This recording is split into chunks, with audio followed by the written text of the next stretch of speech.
Hey John, Lucas and Paddy here. I'm gonna run you through the main part of our game.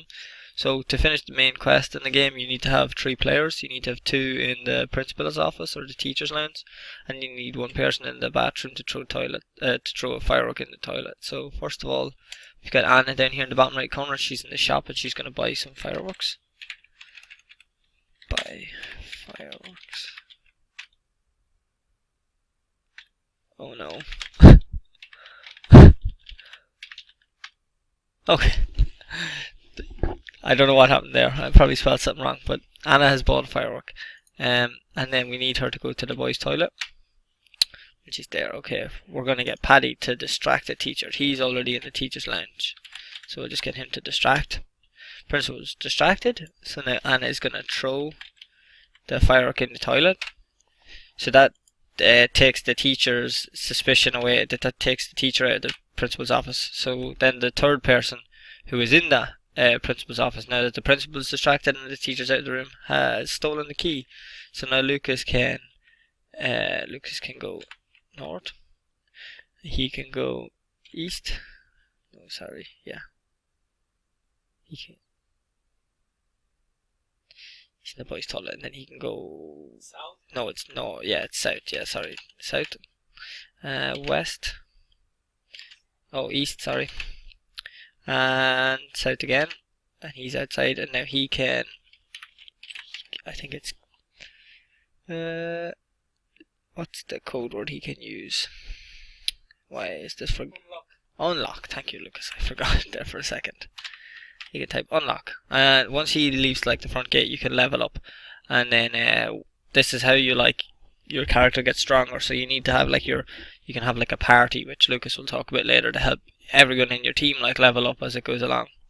So you get extra stats when you train up, and then you just add them all in. That's you leveled up, and you're back to the realm, and that's like. The game doesn't really end, but that's the main goal in the game. Okay, so we'll drag these off. Oops. So one of the main things I worked on since the last time we talked was PvP.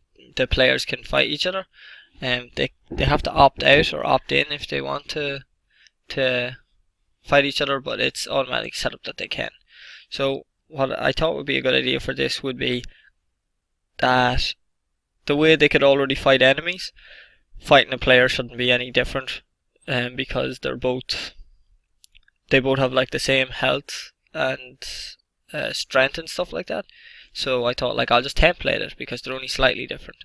So I just made a templated class attackable, and all these functions like fight. So fight is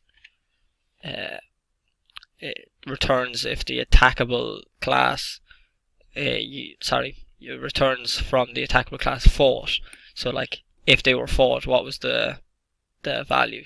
And because it's for players and enemies, we'll jump into the players one because it's right here. Whereabouts is it? It is here. So it's the same as last time. If they were hit, check if it was hit, so that means do your random number and then get their damage and calculate their damage, see how much damage is done to them, then check if they're killed and return, and else just return to the player that they missed. It's nothing new from last time. The only thing is that now that it's templated and players can fight each other, so I just thought I'd bring that up. So I created this function called draw map, so you could print out the map, and I'll show it to you in game. But what it does is it gives you a description of where all the areas are and how to get to them. So we can just log in as Anna. Easiest one to type. We just type map. You get this lovely map, so you can see the layout of the high school and where everything is. So another thing I worked on was experience and leveling up. So in the enemies, I added that when you kill them, you gain some experience. It's 10 or so. and then I created this for the player, so it's like a level up check. So if their current experience is greater or equal to the next level they need to get to, then they'll go into this like level up mode. So like there's a lot of just like testing in here. This std out you can see is kind of like test, but what it does is it like sets their new level to whatever their past level was +1, and then it sets their current experience, so what experience they have now, equal to basically whatever excess they have. So if they needed like 50 XP to level up and they had 55, this just makes sure that they still get to keep their 5. So in case they haven't leveled up in like forever and they've got like 10,000, then they only need 50 so they don't lose it. And then it sets their next level equal to their next level times their current level. So it gets like exponentially harder, like, oh, maybe not exponentially, but it's a curve, it's growth, like, so it's not just 50, 100, 150, you know, it's 50, 10, 200, 400, so it makes it harder, it makes it you have to work harder to get to your next level, basically. And that's how the players level up.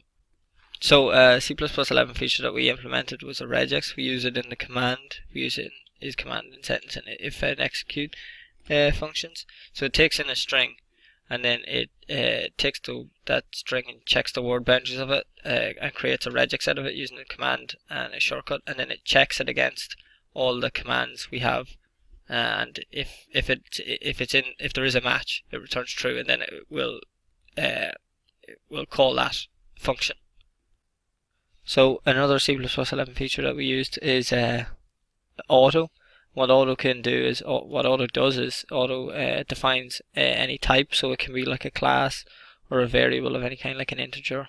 And what we use them for mainly is for stuff like lists and vectors, like where everything you type out would be super long.